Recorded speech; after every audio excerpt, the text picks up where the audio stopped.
thank you so much for coming on the Awkward Conversations podcast. We like to joke that the only awkward thing about the conversations is us. So it's not like the Nolan show or anything like that. So nothing is like the Nolan show. yeah. First of all, I just think I like these kinds of conversations because it helps the listeners get to know our candidates, because I think when you're associated with a party, you are the party, and there's nothing human behind it, when the total opposite is the truth, you know. So how are you doing?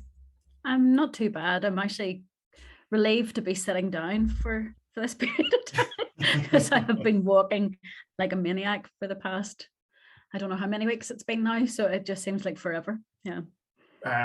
So I know this is totally not the same thing, but like I used to work going door to door in Australia. I was backpacking in Australia for a bit, and I went door to door in like a sales job. And it's really nerve-wracking going up to the door and knocking the door. How do you find that? I think I'm used to it now. At the start, I was terrified of going up to a door because you didn't know whether somebody was going to tell you to do one, or they were actually going to be nice to you. It's not too bad. If somebody's ripping up a leaflet and throwing it in your face, you can sort of go, well, thank you very much, and run away. But no, in the past I would have been very nervous, but now it's fine. You expect if someone's doesn't want you to be at their door, fair enough, you just sort of say nope, thanks very much, and turn and carry on about your business, because the next door could be a lovely door and the one after that could be another terrible door. So I find now actually there's more and more doors where I get in more trouble when I go to the doors, because I tend to have a bit of crack with people and want to chitter, and all the rest of the team are going, where's she at? So I tend to get in a bit of trouble. Plus I've been known to go into people's houses because they want to show me something out their back, or they just want to have a blather, and the team's all panicking thinking I've been lifted by somebody, but I haven't been. I'm just having a crack. Is there any awkward conversations, like awkward kind of questions or anything asked of you? It's more the situation. You don't know when you go to the door who's going to answer the door. So it could be somebody's kid, it could be their granny, it could be them. It's when they come to the door naked is the one that really throws you completely. And sometimes they're the people that want to ask you questions. So I remember, it's not, oh, I'm blushing because I'm naked. No, not at all. Tops off in this sort of lovely weather is a normal thing, but tops off when it's a woman coming to the door, there's very little else on. It's okay.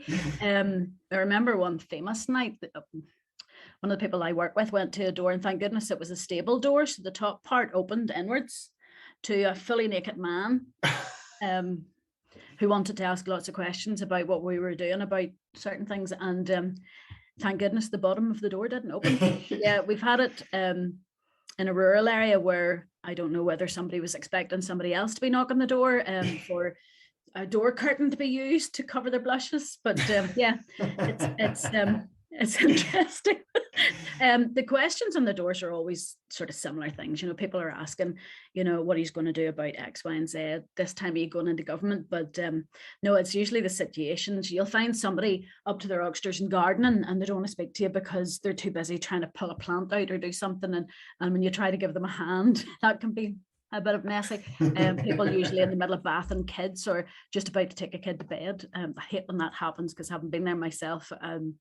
Anybody disturbing the nighttime routine gets a bad look in my eyes. But no, it's the nakedness on the doors and how frequently it happens is a bit scary. Maybe we're like a secret society of nudists and we just don't know it. It's just not talked about, like.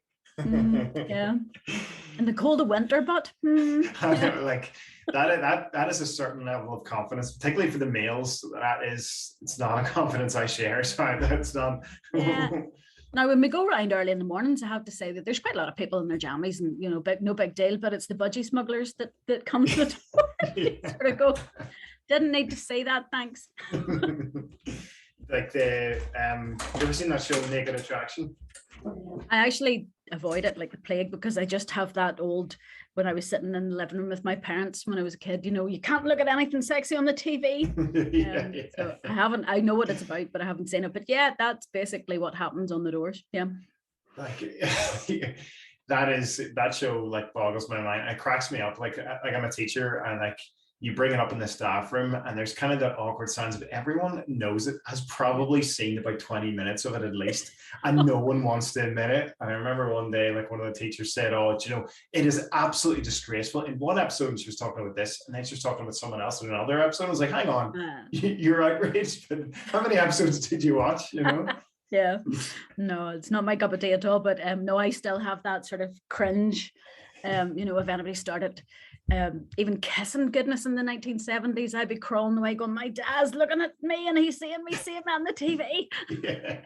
You know, you could be sitting in your room all night and you decide for 10 minutes to join your parents or whatever to watch TV, and then that'll be the time there'll be like a full-on sex scene on the TV. Like, either that or David Attenborough has animals and they've decided that that's the one part of the program. Yeah, absolutely. Yeah. Usually it used to be when my mother and father-in-law were around. Yeah, very embarrassing. How many people, out of curiosity, if you were to guess, do you think you've knocked in this election cycle? I can nearly tell you word for word now, because we've got this new hateful app that records everything that we do. So far, it's 8,500 doors. It's a lot of knuckles being wrapped up against pieces of plastic and pieces of wood. But the last election, me and David Ford had a competition to see, now outside of Newton, or outside of, big built up areas like Belfast, to get close to 10,000 doors is amazing. And David Ford and I were having a race on this. So in Southampton, I think, he'll correct me anyway, I think he'd knocked about 9,000 doors and I got 9,200 the last time.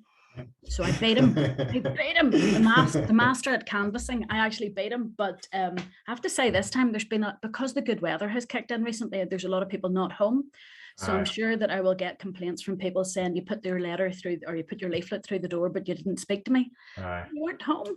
But we do knock an awful lot of doors. I actually think Royal Mail should contract MLAs to deliver their post when we're going out, because we're sort of double up on postmen. You see them sort of going, I've just delivered a load of leaflets for you, and there you are in the street. You could have done that yourself. Yeah, exactly. Yeah, save time on that one. Out of curiosity, so you've about eight or so thousand. How many times has the protocol been brought up with you? Honestly, twice. Out of 8,000. Out of 8,000. There was a guy, I can nearly take you to their doors and tell you, there was one teacher who brought it up in Newton Ards, and then there was another guy brought it up to me last Saturday in Saintfield, and that has been the only time. And the one in Saintfield on Saturday said, if you tried to talk to me about the protocol at this door, I'm going to chase you down my path. But the teacher was, how is this impacting? But honestly, twice. The most things is the normal stuff that people want to talk about is how much oil and gas, especially oil in the rural areas, how much it's costing them, how much petrol and diesel's costing to run their cars.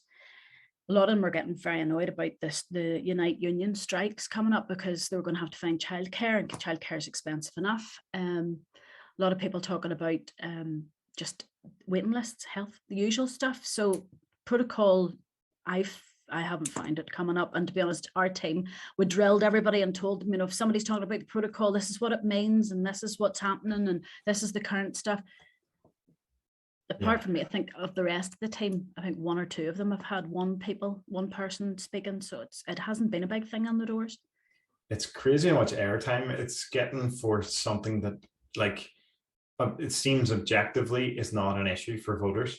No, that's not fair. It is an issue for some voters, I should say. But it's like, if you look at the percentage of the voters, like, even like I've a lot of like unionist friends, I've been from a nationalist background, but a lot of unionist friends, and like none of them are losing sleep. In fact, some of them are telling me the benefits of it as a result of, their industries that they work in. Yeah, exactly. And that's it. It's about those that are benefiting. So manufacturing NI has said very clearly, that the benefits of it have been outweighing the bad parts of it. But do you know what? See, and it would be the same with me if I wasn't a politician. Somebody coming to your door, it's what is affecting you today. What's the things that are really impacting in your life? And if you've just bought a tank of oil or half a tank of oil, you're going to have a heart attack over the price because it's well expensive. If you've just done your groceries and you found that you couldn't get the types of grocery that you're looking for, well, that might have something to do with protocol, but at the same time, it's seasonal, you know, it depends on what vegetables and stuff's available. But you see that whole childcare thing. I would have a lot of parents would talk to me about childcare. Thank goodness I don't have to pay it anymore because mine's is old enough, but that's killing people. And you know, the childminders are trying their best. And in rural areas, you tend to find a lot of childminders as opposed to creches or nurseries. And the childminders are trying their best, but they've had to put up their prices because their costs have gone up. And there are fewer of them as well. So it's a bit of a market at the moment, but that's the sort of stuff that people are talking about, you know. Yeah, terrible. Yeah, in terms of your own experience of using the NHS, if you don't mind me asking about your, I remember you are talking or reading, talking about before with you, is it, am I right in saying you've got 40% hearing? Yeah, well, I've lost 40% of my hearing. Yes. Lost 40%, sorry. So all high pitched and low sound and noises are gone. So I'm a double hearing aid wearer. Thank goodness for my bionic ears. But I have to say, I gave up with NHS because I had been waiting forever, and I was finding that I just was missing out too much. I'd already started to work in the assembly, and my hearing was appalling. And I went and got a test done. And yep, it was discovered, yep, you should have had hearing aids a long time ago. And I just went and bought them myself. I have since been through the NHS again for hearing tests. Eventually I got up to the top of the list and had a hearing test done.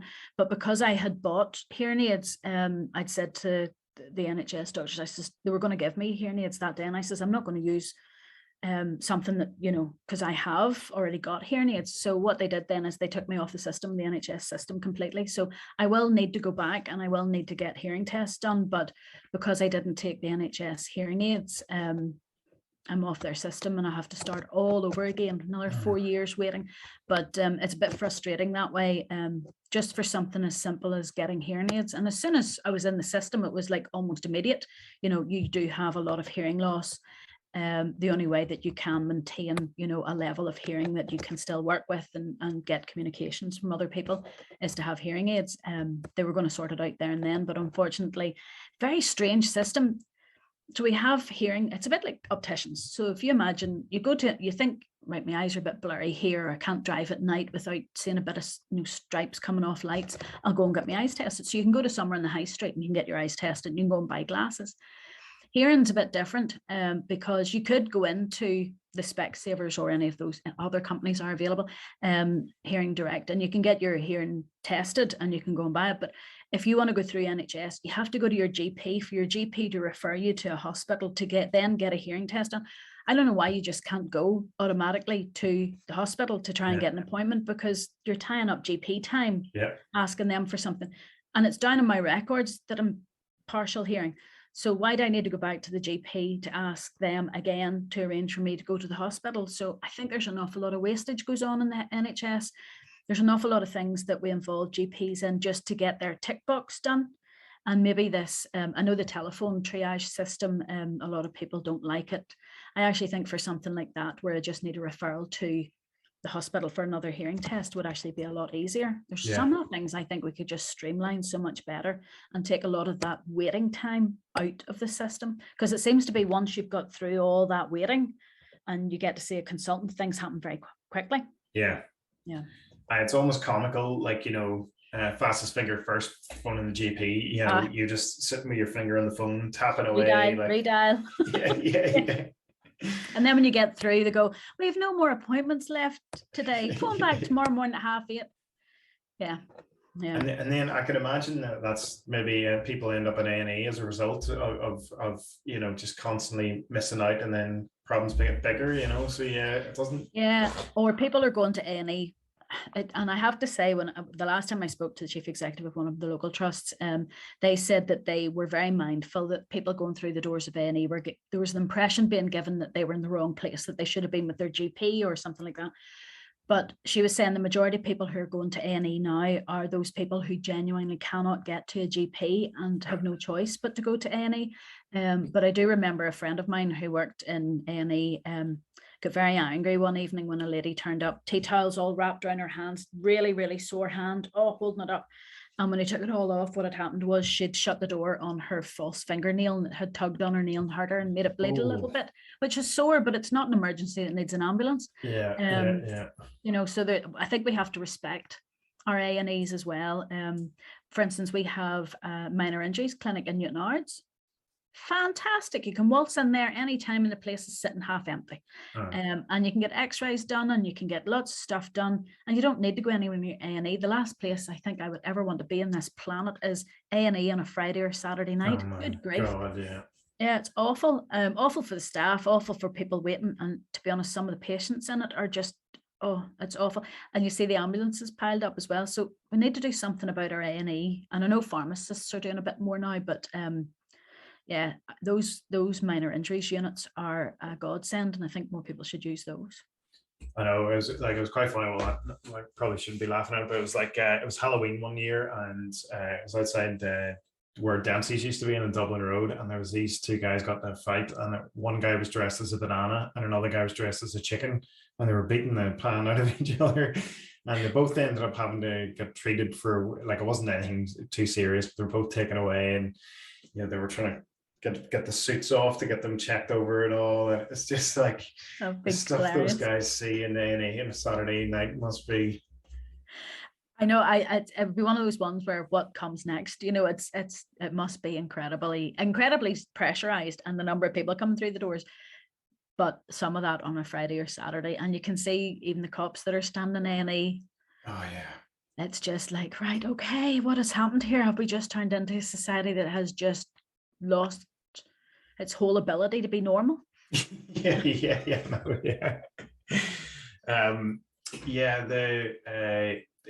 interesting. I've been following, obviously, I'm sure you saw Jim Allister this morning, or maybe you heard anyway about Jim Allister this morning, talking about, you guessed it, the protocol. It's like there seems slightly concerning, for want of a better word, hysteria over the protocol. It seems to be, like, and they're on Twitter. I follow all the people who post about it, and they're saying, thousands were out tonight. And then you look at the picture, and it's like, yeah, there's probably about 200 people in that picture. It's like thousands, Yeah. Do you know what? We're in the run up to an election, and bad news sells stories, and it does feel a bit like that, because, like I say, we have knocked 8,500 doors. My fingers certainly know about it, but I'm not hearing it. And it's not as if I don't knock unionists or loyalists' doors, because we do. And, especially, families are asking for, do better for us. It's not throw the whole house down and throw the toys out of the pram and walk away and don't dare work again. It's a lot of them are saying, just get your fingers out and get on with it and work hard, work harder. What are you going to do for me? What are you going to do for my family? And that's the sort of stuff that's important. The protocol stuff, yes, it's annoying because it has an impact. And it has an impact for people maybe who want a certain brand of something. I know it's having an impact on me at the minute, because I'm waiting for an alternator for my stupid car, and it's going to take a couple of weeks to come here. So it's a bit frustrating, but it's not the end of the world. I still would rather my dad, who's a bad heart, he gets to see his consultant on a regular basis, so it doesn't end up 10 times worse. That's more important to me. The protocol, I know people give off and say, well, sure, there's Alliance wanted the protocol. Protocol has built into it a reform mechanism. And that reform mechanism is what needs to happen. It's happened recently there with medicines, and it's happening about, pets being transported other than assistance dogs, guide dogs, and so on. So there are things that are being worked on. I think Jim is just, he's got a bee in his bonnet, and this is what he thinks is his unique selling point for the election, I believe. He's been going on about it now for a while. He won, like, they got Brexit. They got what the government had negotiated with the EU, which was the protocol. And now it's coming back to bite. It's not biting, I think, as hard as they say, but it's one of those things that's not relevant at the moment for everybody. It's a concern, I think, in the back of people's minds, but the ultimate aim at this moment in time is let's get our houses heated and let's get decent food on our shelves. you know. Like he's such a highly intelligent guy and such a capable guy. I Yeah. remember He's actually quite kind as well. Jim sits behind us in the naughty corner, and you know, you can have a bit of crack with Jim. Once he goes into full politician mode, yeah, you could merrily thump him. But yeah, no, he is quite a kind and and she say very intelligent man. You know, if Jim's talking about legislation, there's very little time that you can actually fault what he says, because he knows what he's talking about. yeah. Unlike many others in the assembly, Yeah. he has done his homework. He does read legislation, but sitting in front of him at times, you'll maybe see me going, what is he saying now? Because some of his stuff is just out there. We definitely don't agree politically on some stuff, but no, he can be quite kind. I just hope that the people that he's pushing out to be quite aggressive and angry about all of this, that they're not left with that anger and not knowing what to do with it, and then Yeah. you know, that doesn't boil over into something terrible. Yeah, yeah. I think Doug Beatty kind of echoed those sentiments there recently, and I think it was fairly pragmatic, you know, stance to take a step back from it. I'm actually interviewing Jeffrey Donaldson on Friday, so I'll raise this with him and see what he says. Yeah, I'm sure he'll have a completely different take on the protocol than I will, but yeah, I worry for some of those young people, and not so young people, to be honest, who are going out to those few hundred that attend those rallies. It's very scary for the people who are in the towns of those rallies, because not all of them are actually out the doors at the rallies, and I just wonder what they're trying to lead to. Yeah, like Sammy Wilson's kind of been one of those rogue DUP members who's kind of they think the leadership sometimes struggle to control him because he's just not someone who can be controlled. And it's interesting. I kind of thought he would have been.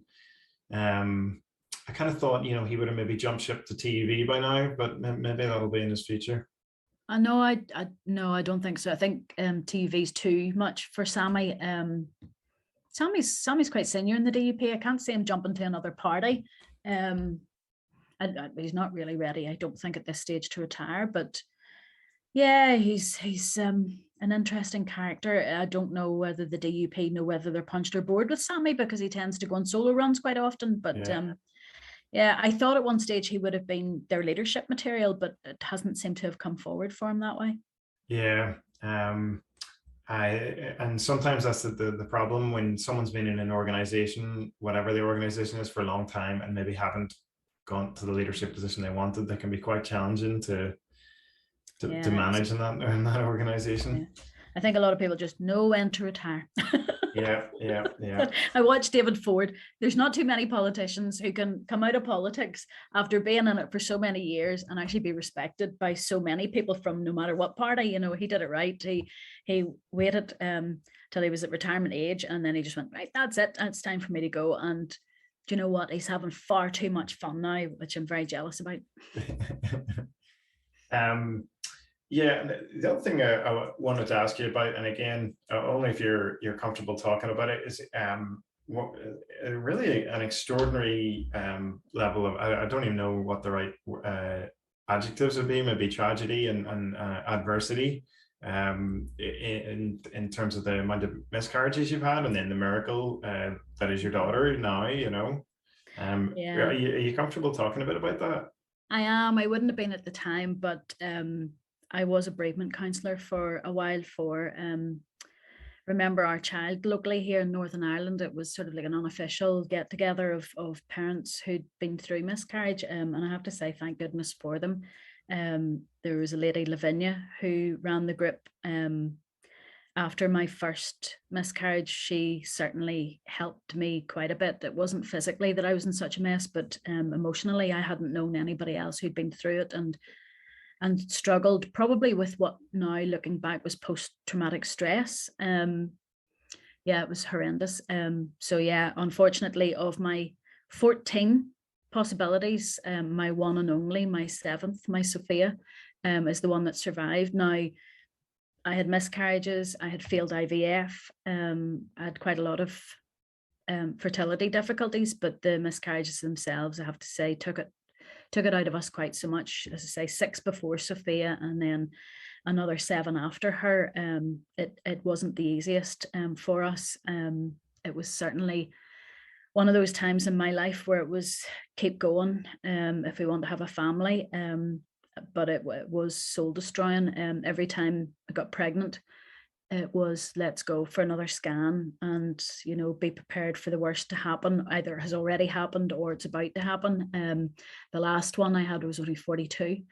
I'm sort of glad it was the last one, because I don't know how many more times I could have put up with it. But it got to the stage where you go for the scan and you were almost consoling the person giving you the scan, because they had to give you bad news. And to me, it was another piece of bad news.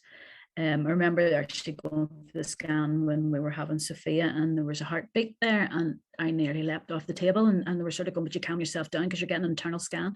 I was in cotton wool. I actually fell like a dose on my knees, hands and knees, when I was about 8.5 weeks pregnant. And I thought, I've done it now.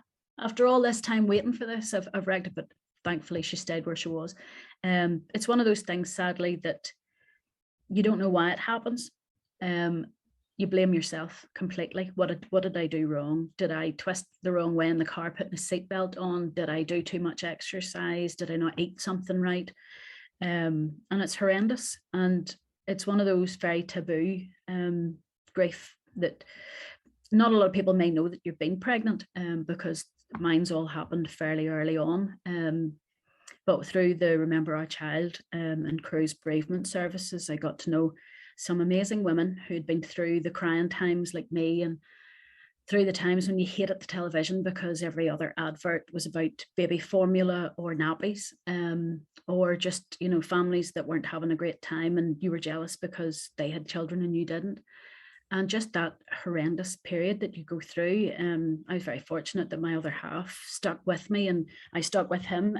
Many marriages and many partnerships break up over something like that, but we kept with it. And then, of course, we had our Sophia. That changed the world because Little Miss Princess came along. But yeah, it was horrendous. Very lonely time. A very long time, to be honest, because it started probably when I was 25. Yeah, 25, coming 26, and finally ended when I was 42. So it's a significant period of your life when you just get worried about it happening over and over again. But I think the worst thing that happened out of it, not just the losses, and they're ingrained in my mind all the time, has been how some people react when you do tell them. And I tell people because I know that there'll be a mummy or a daddy sitting out there who's in bits, and they just need to know that they're not on their own. What they're feeling is not unusual, to not sleep at night and sleep all day, or hate seeing teenagers with babies and prams, and just that desperate need to have your own baby.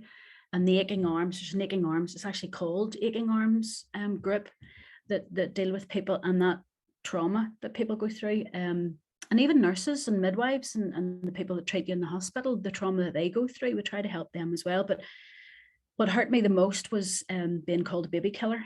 That if I had been stronger, I wouldn't have been so selfish to try to keep on getting pregnant and to have a family and to stop killing all these babies, because I knew rightly that I was always going to miscarry. And that hurt me quite a bit. And it's something that I find very difficult whenever people talk about pregnancy and pregnancy loss, or whether somebody wants to have a pregnancy or not. There are those of us who've been through hell on earth, including medical abortions, because I had to have my last removed with a medical abortion because the remains hadn't come away. And the hate that we receive is quite difficult. I don't know, maybe it's the way I cope with it. I just keep on talking about it, because I think I learned for years bottling up your grief and bottling up your pain just makes it harder. So now I'm quite open about it. It's not something I'm jumping for joy over. I've just gone through 2 anniversaries at the start of April. And you always sort of think what would have been, how old that child would have been and what they could have been doing. It's always with you. But for those people who are really callous about it. I find that quite difficult. It's really tough, and it makes it very tough whenever you're trying to fight for better for people who've miscarried. Thank goodness in the last mandate, we did actually manage to do something in politics to help people. So we had miscarriage recognised in the same way that stillbirth is recognised, and anybody who, I think it's from 2024, who goes through a miscarriage will be allowed time off work. I went through miscarriages while I was at work, and sometimes you just carried on working. Sometimes you had to stay at home because you weren't very well afterwards. Other times maybe you had to go to hospital and you weren't that well, so you took time off in the sick. But there was never any allocation or awareness or allowance really for you to take time off because you'd had a miscarriage. And that was another dig in the teeth, because your child was never recognised or acknowledged. So we managed to get the miscarriage and built into the parental bereavement, sadly, leave and pay, which was something that I was delighted to get through. And I did tell my story during that debate several times, unfortunately, but there's other things that I would love to see happening, which is something like a miscarriage register, so that if you've been through it, now if you've been through it and you go to your doctor and you've had a positive pregnancy test and then it's negative, it will be down as a miscarriage, but nobody records that anywhere. You don't get a death certificate. So I would love to see a register where miscarriages are recognised, because for once then those parents will have somewhere where it's been recognised that they had a child. It's very tough. It's extraordinary, and also, extraordinary that the idea that you have to go back, you had to go back to work, or the idea is the expectation or whatever is that you go back to work because there was no built-in mechanism for it. That's if say for instance you had lost a baby in pregnancy at 24, 25 weeks, you can take time off. It's seen very much as, you have lost in pregnancy, but anytime before 24 weeks, so it could be 23 weeks and 6 days, it's a miscarriage, and that's just something where you don't have anything there, and you're just expected, but both parents are expected just to carry on. It was interesting what you're talking about, how a lot of marriages can, sadly, split up as a result of the tragedy. As someone who's largely ignorant of it, what's the that's if you know, but what's the dynamic behind that, or why do couples split up as a result of that kind of tragedy? And I actually know of a couple that have, and it was as a result of that. I'm not quite ignorant of the dynamic there. Well, men and women, they both grieve, but quite often it can be very different. So a woman will want to talk about it. She'll need to be reassured. She'll need to sort of understand exactly why this has happened.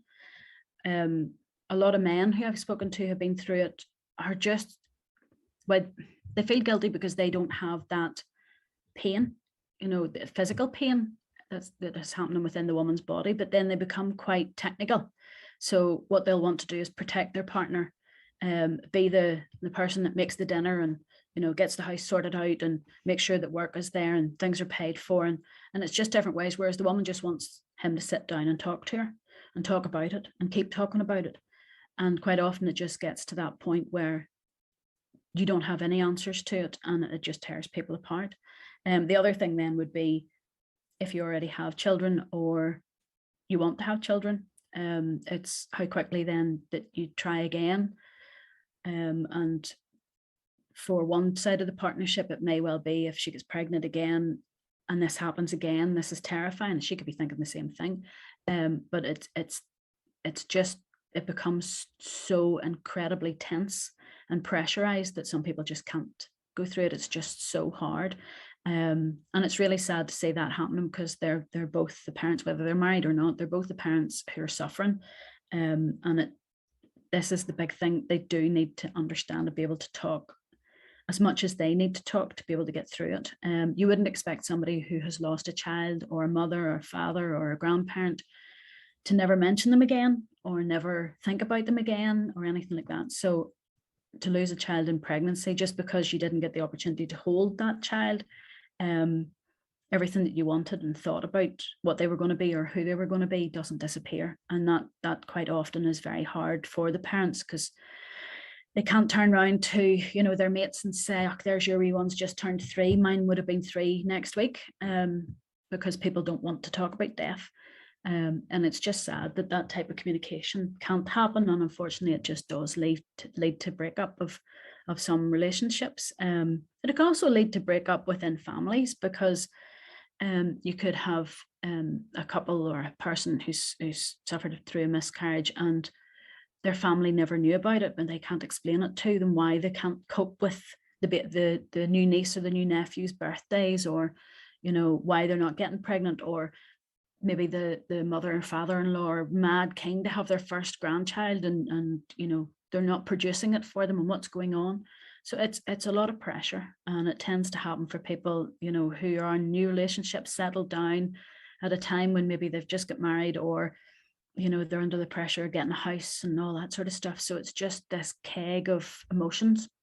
So it's really sad, actually. But I find that that space to just hear other people talking about it, and for as long as the person needs to, might only had to go to one, you know, sort of like a group meeting on it, and it would be enough.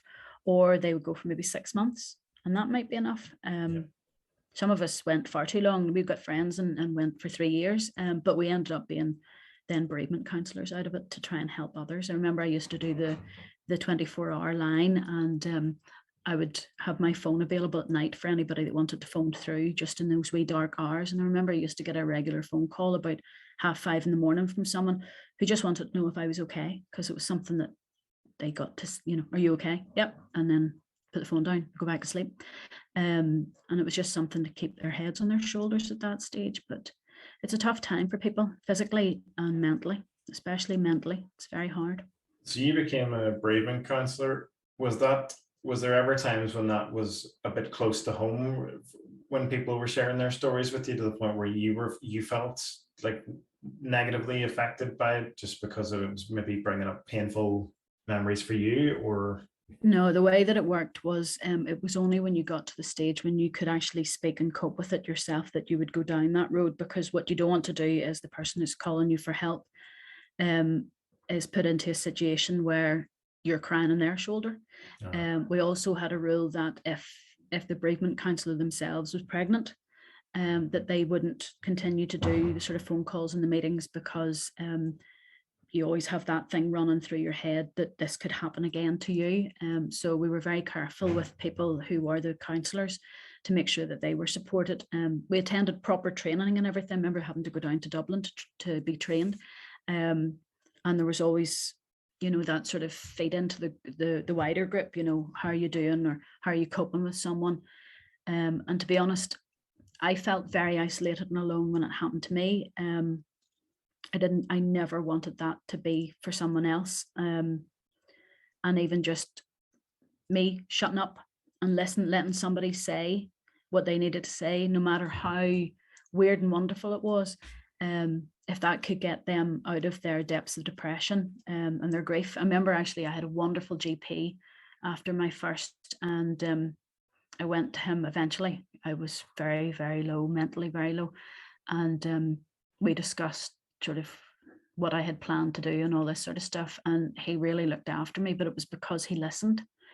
And I always remember whenever I was doing the counselling, the key thing that you can do is shut your mouth and listen to the person, because they're not being listened to by many other people, because nobody else wants to hear it. Nobody else wants to have to deal with it. You know, we say sorry for your loss when somebody is bereaved, but when it's a baby, when it's especially in pregnancy, nobody knows what to say to the person. And even saying to someone, I'm sorry for your loss, had you named your baby? Oh, that's just amazing, because it means then that you've acknowledged that the person has had a loss. See, that's interesting. Yeah, a couple of very close friends of mine have had miscarriages, and what you're describing is exactly how I was feeling at that time, of like not knowing the right questions to ask, but hopefully being an okay friend to check in on them once it's like, how you doing, and you know, what have you been up to, and that kind of thing. But yeah, that is very interesting that you saying that, because that rings very true. Just jumping on, because you've been extremely generous with your time, and I'm conscious you have to go soon. So I'm just gonna it's just a kind of a final kind of question for you. Before I forget, thank you for sharing that, because I feel like that's something that is experienced by a lot of people from the sounds of it, and is something like a really important thing to share. So genuinely, thank you. That was really interesting, and quite inspiring that you kind of use that as a catalyst to go and become kind of a bereavement counselor, or you felt like it was something like a really important thing to do. So just in the final run up then, what do you think your final message is in the next, how many days? You probably know better than I do. Oh, I don't know. I'm Today's putting you on the spot here. 26. 26. What's that? Means it's about 9 days, 8 days. 9 days, yeah. Good grief.